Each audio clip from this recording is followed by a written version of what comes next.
And this is the thing.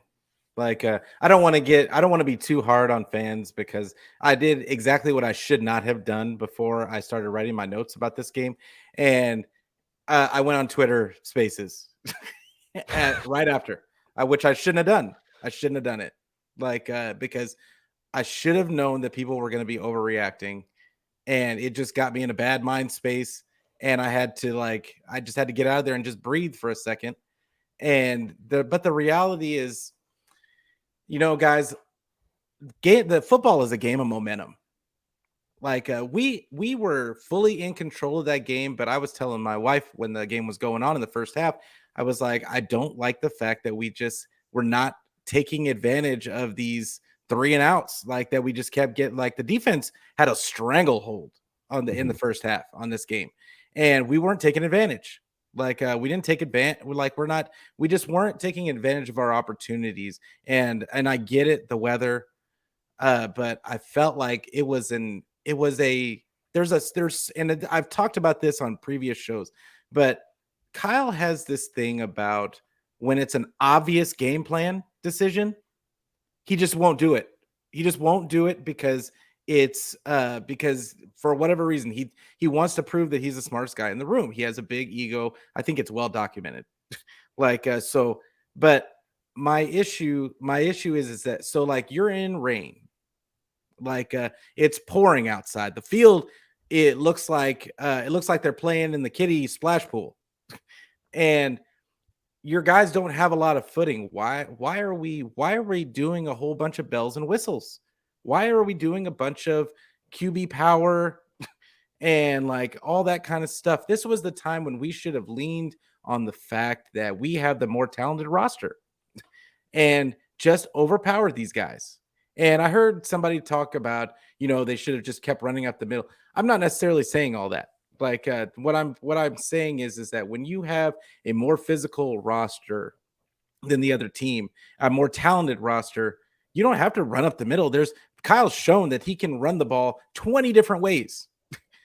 But he has this thing. We didn't need to put Trey in danger in this game, and I felt like he was just letting Trey get hit way too much.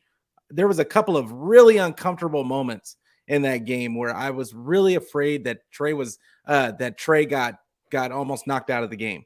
And I don't know if you remember which one I'm talking about, but there was one where he got driven face first into the field, and I'm just like, okay, can we stop? Can we stop for a minute and just, we have a guy in Jordan Mason that's a very physical running back. Not necessarily like he's not the most experienced. Obviously, he's a rookie. He's unrestricted free agent, undrafted free agent. But at the same time, Jeff Wilson is a whole bunch of mid. And I think you've been on my program a bunch when I've said that. I feel like Jeff Wilson has always been, and I love him for his toughness. I think we all do.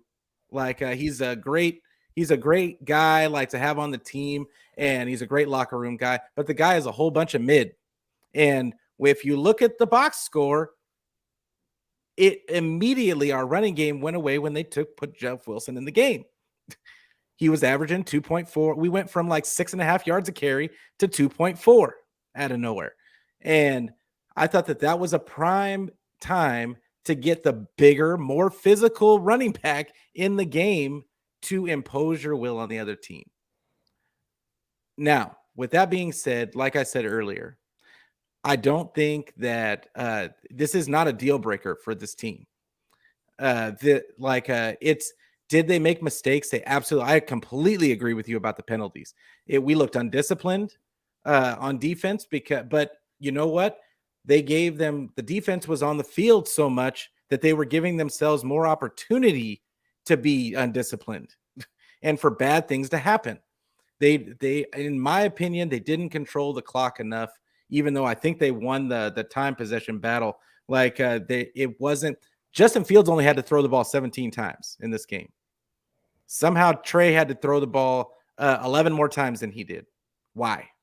Now, granted, 8 or 9 of those were at the end of the game, and he had to throw the ball because all of a sudden now the rain, Like, I mean, you could barely even see the Yeah, screen. couldn't see anything. So, like, now this is exactly when we don't want to be passing the ball, but now we have to pass the ball. And now look at Trey's percentages, and it just messed his percentages all up. Now all we're gonna have to hear for the whole week is how badly he played, even though a lot of that was towards the end of the game when they had to throw, and now you're putting him in a position where you don't want to be. So I kind of blame this game on, if I have to blame it on anything, it's a team loss. Undoubtedly, it's a team loss. But if I had to blame anyone, I would say I would blame Shanahan for this loss, just because I don't think these guys were prepared for this type of game. I don't think that they were, um, and I don't think that he had the right game plan. I don't think the game plan was correct. I get it that he was planning on having Elijah Mitchell in, and Elijah Mitchell was tearing it up when he was in there. But when he went down, you have to have a contingency plan. And in that wet and like slippery environment, you want your bigger guy. You want your bigger more physical guy to be running the ball.